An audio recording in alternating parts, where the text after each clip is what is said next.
Au moins 36 morts, dont des étrangers, et 147 blessés dans un triple attentat suicide mardi soir à l'aéroport d'Istanbul en Turquie. Des explosions auraient eu d'abord lieu à l'entrée du terminal international, puis une fusillade, avant que les kamikazes, au moins 3 d'après les autorités, ne se fassent sauter. Aucune revendication à ce stade, mais le mode opératoire rappelle les attentats djihadistes de Paris et Bruxelles. Il s'agit de l'attaque la plus meurtrière dans la métropole turque, déjà visée 3 fois cette année. Suite à Bruxelles du sommet européen consacré au Brexit, mais aujourd'hui sans David Cameron. Le Premier ministre britannique a quitté Bruxelles mardi soir après s'être expliqué sur son échec au référendum. Il a précisé que ce serait à son successeur d'activer la clause de retrait du Royaume-Uni.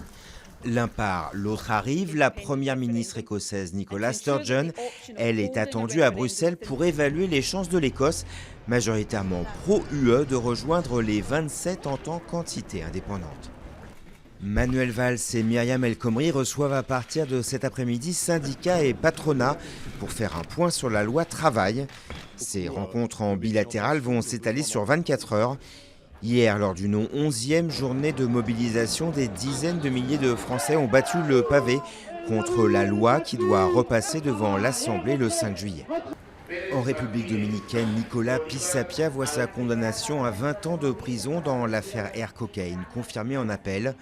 Le Français condamné pour trafic de drogue reste libre, mais avec interdiction de quitter l'île. Il va saisir la Cour suprême.